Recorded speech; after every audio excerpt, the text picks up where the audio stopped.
Обращали внимание, что если человек подавился и сильно кашляет, рука автоматически тянется постучать ему по спине. А зачем? Он же кашляет, а значит дыхание есть, и организм уже пытается избавиться от той соринки, которая попала ему в дыхательные пути.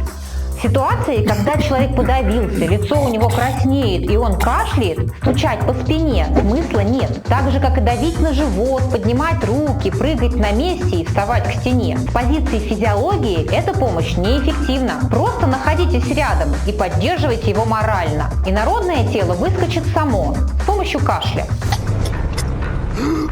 Похлопай! Спасибо. И помните, когда я ем, я глух и нем. Это лучший способ избежать проблем.